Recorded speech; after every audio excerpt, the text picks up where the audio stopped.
मैं भारत की स्वतंत्रता और अखंडता को बनाए रखूंगा। हमें इस लाइन को गौर से सुनना चाहिए दोस्तों, क्योंकि ये वही लाइन है जो भारत के संविधान में तब नेहरू ने जोड़ी थी जब देश के दक्षिण राज्य एक नए देश की मांग कर रहे थे और देश एक तरह से आजादी के बाद फिर से बंटवारे वाली स्थिति में आ गया था। तो इस वक्त नेहरू ने ही संविधान में संशोधन करवाकर ऐसे बदलाव करवाए कि भारतीय गणराज्य का कोई भी हिस्सा दोबारा कभी अलग राष्ट्र की मांग नहीं कर सकता है। और ये थी भारत की अखंडता को बनाए रखने की वो पहल जिस वजह से आज भारत इतनी विविध संस्कृति, भाषा और धर्म को अपने साथ रखकर दुनिया का सबसे बड़ा लोकतांत्रिक देश बना हुआ है। ये तो महज एक घटना थी, लेकिन आज के इस वीडियो में हम आपको यही बताने वाले हैं कि अगर नेहरू ना होते तो भारत का चेहरा कैसा होता, जिसमें नेहरू की सार्थकता और निरर्थकता दोनों है। तो बने रहिए हमारे इस वीडियो के अंत तक। आज हमारे देश में लोगों को बहुत सी नई नई जानकारियों के हिसाब से यह समझाया जाता है कि नेहरू ने गांधी की चमचागिरी करके प्रधानमंत्री पद को हासिल कर लिया था। ये बात कितनी गलत है ये आप इसी बात से समझ सकते हैं कि जब भारत के प्रधानमंत्री पद का पहला चुनाव हो रहा था तो ना तो गांधी जिंदा थे ना ही पटेल, लेकिन देश के पहले प्रधानमंत्री पंडित जवाहरलाल नेहरू से जुड़े हर पहलू को समझने के लिए पहले जरूरी है कि आप नेहरू के बारे में थोड़ा जान लें। नेहरू का जन्म 14 नवंबर 1889 को इलाहाबाद में हुआ था। इसके बाद 1905 में स्कूलिंग और फिर 1907 में कैम्ब्रिज से उन्होंने अपनी एडवोकेट की डिग्री खत्म की। सही मायनों में नेहरू सिर्फ भारत की आजादी के लिए या कह लें कि उसका हिस्सा बनने के लिए भारत आए थे और आते ही भारत को आजाद कराने की जद में लग गए, जिसके चलते वो देश की आजादी के लिए काम करने वाली इंडियन नेशनल कांग्रेस के मेंबर बन गए। यहीं से शुरू होता है नेहरू का आजादी की लड़ाई का वो योगदान जिसके बिना आज देश आजाद तो भले ही रहता, लेकिन शायद आजादी हमें बहुत बाद में मिलती।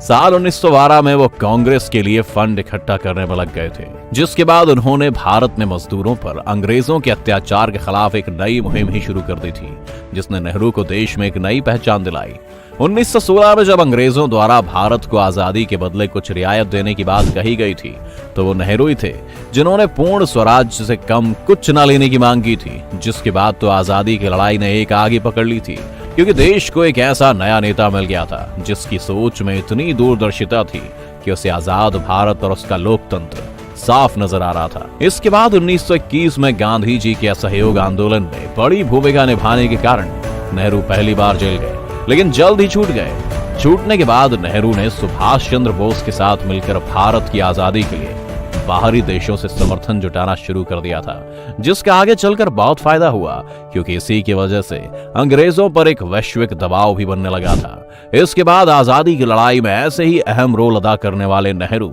जब भारत छोड़ो आंदोलन का हिस्सा बनते हैं तो अंग्रेज उन्हें गिरफ्तार कर लेते हैं और करीब 1041 दिनों तक जेल में रखते हैं। बात अगर जेल की करें तो नेहरू ने कुल 9 साल देश को आजाद कराने के लिए जेल में गुजारे थे, और शायद वो 9 ही साल थे जो नेहरू को और मजबूत बना रहे थे और देश आजादी की राह पर बढ़ चला था और अंत में आजादी मिली भी। यहीं से शुरू होता है नेहरू का वो रोल जिसने आजाद भारत को भूख, दंगे और अकाल की पीड़ा से मुक्ति की ओर राह दिखाई,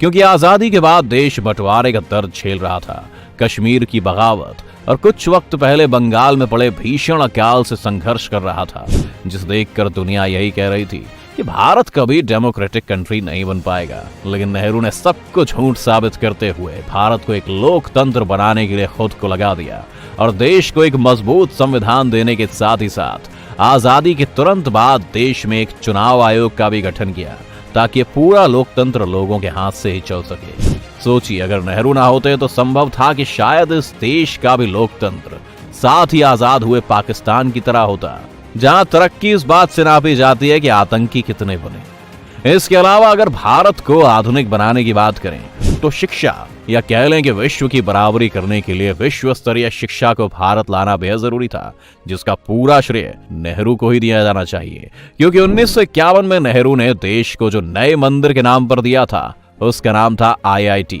1951 में उन्होंने IIT खड़गपुर बनवाकर देश को पहला इंजीनियरिंग कॉलेज दिया, जो कि बिल्कुल विश्व स्तरीय था और जिससे निकलने वाले इंजीनियर्स ने ही एक तरह से आधुनिक भारत को नया रूप दिया। इसके अलावा विश्व स्तरीय मेडिकल स्टडीज के लिए नेहरू ने दिल्ली में अखिल भारतीय आयुर्विज्ञान संस्थान यानी कि एम्स का गठन किया। साथ ही 1961 में कलकत्ता में देश का पहला मैनेजमेंट इंस्टीट्यूट IIM भी बनवाया। अब आप ही सोचिए कि अगर नेहरू नहीं होते तो देश के पास आज ये सारी चीजें आजादी के तुरंत बाद कैसे होती दोस्तों। इसके अलावा जब अमेरिका और उसके जैसे बड़े देश न्यूक्लियर पावर और न्यूक्लियर बॉम्ब के सहारे पूरी दुनिया को डरा रहे थे,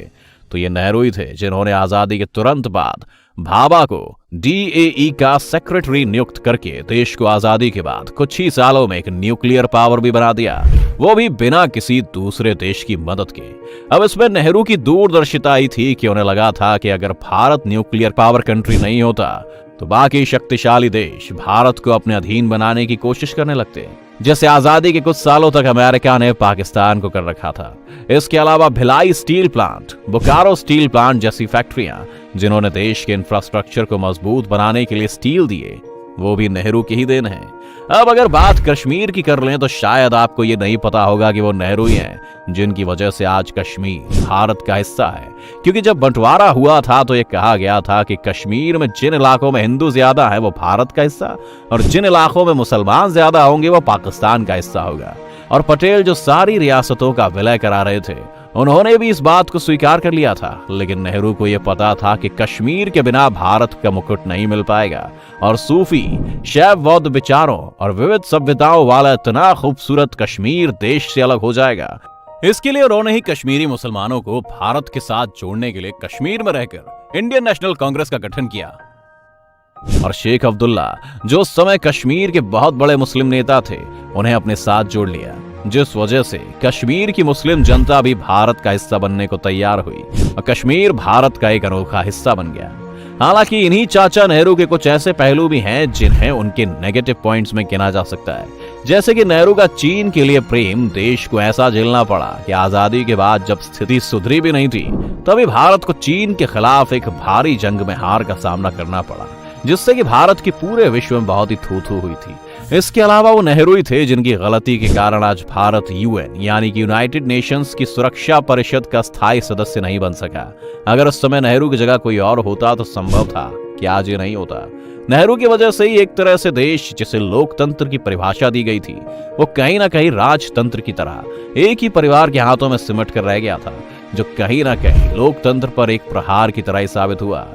तो दोस्तों कहते हैं ना कि हर सिक्के के दो पहलू होते हैं, वैसे नेहरू का जीवन भी इन्हीं दो पहलुओं के बीच झूलता रहा और आज उनकी मौत के इतने सालों बाद भी वो लगभग हर दिन चर्चा का विषय बने ही रहते हैं, किसी के लिए आदर्श बनकर तो किसी के लिए देश को डुबाने वाली नाव की पतवार बनकर। कोई कहता है नेहरू ने संभाल लिया है और कोई कहता है कि नेहरू ही देश की हालत को कुछ इस कदर बिगाड़ कर चले गए हैं कि आज तक सरकार उसका हर्जाना भुगत रही है। वैसे आपको क्या लगता है, क्या वाकई इतने सालों के बाद भी देश के बिगड़ते हालातों का जिम्मा नेहरू के सिर डाल देना कितना सही है?